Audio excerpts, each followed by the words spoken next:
지금까지 이렇게 빠른 전투기가 있었냐고 전 세계 군사 매체의 주목을 받고 있는 전투기가 있습니다. 바로 대한민국의 차세대 전투기 KF-21 보라매인데요. 물론 KF-21의 기동성은 동급에선 경쟁자가 없을 정도로 엄청난 수준을 자랑하지만 여기서 말하는 속도란 바로 개발 속도를 가리키는 것입니다. 최근 카이에서 올린 용역 입찰 공고를 통해 KF-21 전력화의 시작이 될 양산 1호기가 오는 3월에 출고식을 진행할 예정이란 사실이 확인되었습니다. 딱 3.1절 행사에 맞춰 공개될 것이란 예측도 나오고 있는데요. 지난 2015년 체계 개발에 공식 착수한 이후 고작 11년 만에 전력화에 성공했다는 소식에 외신들도 경악을 감추지 못하고 있습니다. 미국 군사매체 워조는 KF-21의 개발 속도를 두고 비정상적으로 빠른 개발 프로그램이라 말했고, 또 다른 군사매체 브레이킹 디펜스 역시 KF-21의 일정을 이례적으로 공격적인 로드맵이라 부르며 개발을 마치자마자 양산까지 동시에 밀어붙이려는 한국의 야심에 주목했습니다. 보통 전투기를 개발하는 데에는 개발 착수에서 실전 배치까지 적어도 15년, 길게는 20년씩 잡는 것이 업계 상식이었습니다. 유럽의 대표 전투기 유로파이터만 해도 1980년대 초부터 개발을 시작하고 실전 배치까지 도달하기까지 약 20년이나 걸렸었습니다. 미국의 F-35 역시 실전 배치까지 20년 가까이 걸렸었고 실전 배치 이후에도 각종 오류와 결함을 해결하느라 수년을 더 쏟아부어야 했습니다. 그런데 KF-21은 첫 개발이라고는 믿기지 않는 완성도로 2단계들을 절반 수준으로 압축해버렸습니다. 시제기 공개 후 불과 2년 만에 공대공 미사일 실사격, 공중급류, 야간 공중급류 등 각종 테스트들을 연달아 성공시키며 원래라면 몇 년에 걸쳐 나눠서 진행해야 했을 시험 과정을 순식간에 끝마쳐버렸습니다. 첫 비행 이후 2년 만에 천회 시험 비행을 무사고로 마치며 한국 항공기술의 수준을 전 세계에 과시하기도 했습니다. 미국의 F-35조차 시험 비행 단계에서 엔진이 폭발하거나 이륙 중 화재가 나거나 하는 대형 사고들을 수도 없이 겪었었는데 말이죠. 각 축장이 벌어질 예정이었던 차세대 전투기 시장에서 한국이 너무나 빠른 속도로 치고 나오자 경쟁자들의 발등에 불이 떨어졌는데요.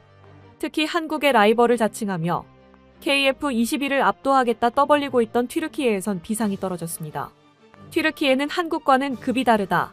우리는 진짜 5세대 스텔스 전투기를 만드는 나라라며 칸 프로젝트를 국가적 자존심으로 떠받들어 왔습니다. 다만 원대한 꿈에 비해 현실은 너무 초라했었는데요. 개발 상황을 거의 공개하지 않다가 2024년에 마침내 공개한 시제기라는 게 알고 보니 전투기 모형에 엔진만 달아놓은 수준에 랜딩 기어조차 접히지 않는 말 그대로 장난감 비행기에 지나지 않았던 것입니다. 튀르키예를 믿고 투자한 나라들조차 한국과의 개발 속도를 비교하며 의심의 눈초리를 보내고 있습니다. 이런 가운데 튀르키예 네티즌들은 오히려 더욱 결집해서 칸은 진짜 5세대, KF-21은 값싼 4.5세대에 불과하다는 식의 글을 퍼뜨리며 칸 전투기를 과하게 미화하고 각종 군사 커뮤니티와 SNS에 찾아가 KF-21을 깎아내리는 댓글을 쏟아내고 있습니다. 그런데 비뚤어진 애국심 때문인지 얼마 전 황당한 사건이 벌어졌었는데요.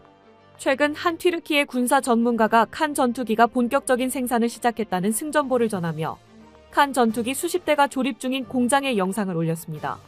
문제는 누가 봐도 어색함이 느껴지는 어설픈 AI 합성 영상이었다는 것입니다.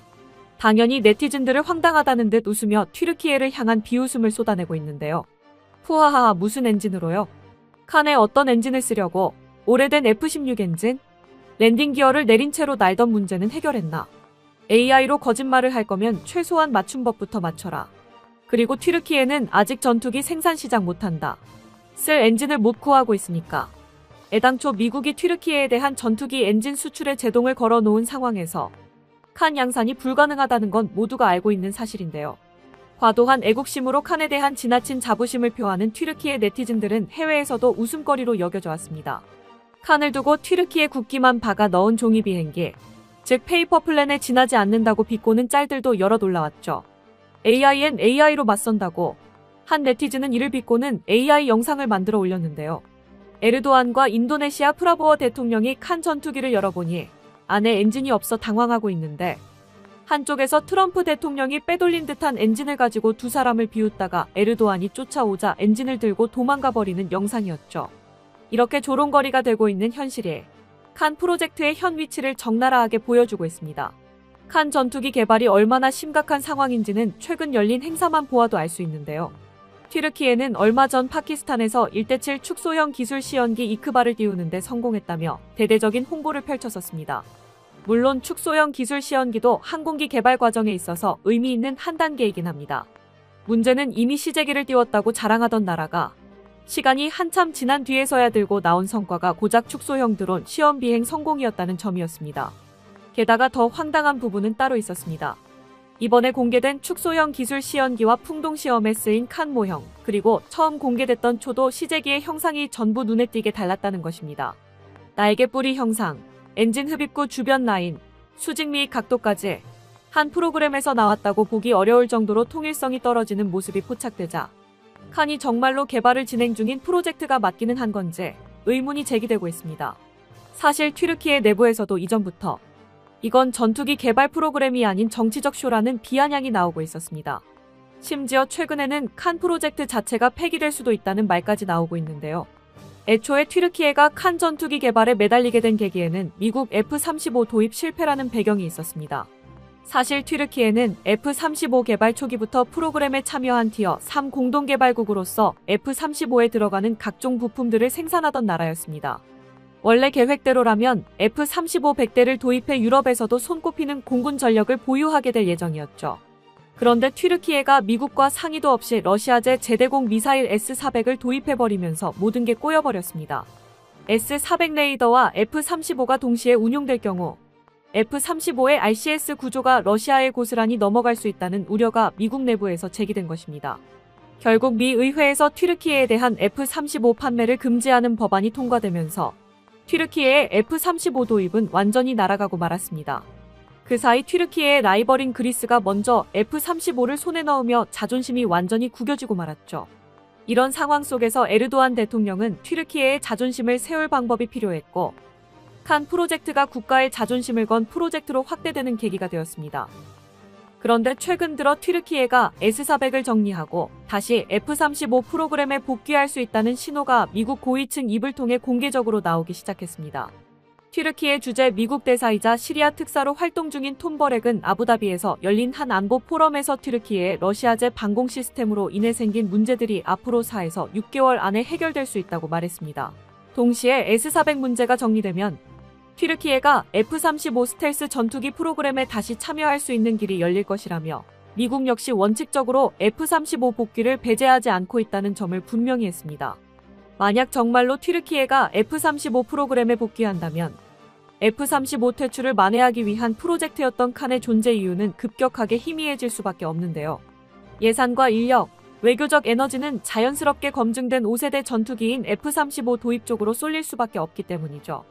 물론 지금까지 투자한 돈과 체면이 있기 때문에 칸 프로젝트가 바로 폐기되는 일은 없을 것입니다. 다만 기술 실증을 위한 시범 사업 정도의 명분만 남긴 채 점차 규모가 축소되고 점점 예산이 줄어들다가 슬그머니 사업이 접히는 수순을 밟을 가능성이 높을 것으로 전망되고 있죠. 문제는 이 시나리오가 현실화된다면 곤란해지는 나라가 여러 곳이라는 것인데요. 칸 전투기에 깊게 물려있는 국가들은 벌써부터 난색을 표하고 있습니다. 특히 인도네시아는 KF-21 분담금까지 밀려놓고도 한국을 뒤통수 치듯 칸 프로그램 참여를 선언하며 무려 48대 도입을 전제로 한 계약에 서명까지 한 상태입니다. 줄을 잘못 써도 한참 잘못 선 것이었죠. 이 밖에도 아제르바이잔, 파키스탄, 우크라이나 등이 공동개발 파트너로 참여하며 도입 의사를 내비쳐 왔었습니다. 그런데 이대로 칸 프로젝트가 무산되거나 축소된다면 완성되지도 않을 전투기에 막대한 돈을 쓴 호구가 되어버릴 수 있습니다. 반면 한국에 있어 이는 경쟁자를 줄이고 잠재 고객을 늘릴 수 있는 절호의 기회가 될 수 있습니다. 칸이 흔들릴수록 선택지는 자연스럽게 KF-21로 좁혀지고 칸의 잠재 고객들을 한국이 통째로 넘겨받을 수 있게 되죠. 거짓과 허세는 결국 언젠가 벗겨질 수밖에 없고 그 대가는 이자까지 얹어 돌아온다는 사실을 지금의 튀르키예가 몸소 증명해 보여주고 있습니다. 반면 한국은 언제나 말보다 결과물로 승부해왔습니다. 수십 년 동안 한 번도 계약을 어기지 않고 일정을 무조건 준수하며 한국제 무기는 믿고 살 수 있다는 수천억 원보다 값진 신뢰를 쌓아 올려왔습니다. 방위산업에서 신뢰란 보이지 않는 스펙이자 무엇으로도 대체할 수 없는 필수품이죠. 대한민국을 지키는 새로운 날개 KF-21 보라매가 우리 하늘을 넘어 전 세계 하늘을 누비는 진정한 차세대 전투기로 자리 잡게 되는 그날을 기대해봅니다. 끝까지 시청해주셔서 감사합니다. 도움이 되셨다면 좋아요를, 다른 이야기도 궁금하시면 구독을 눌러주세요.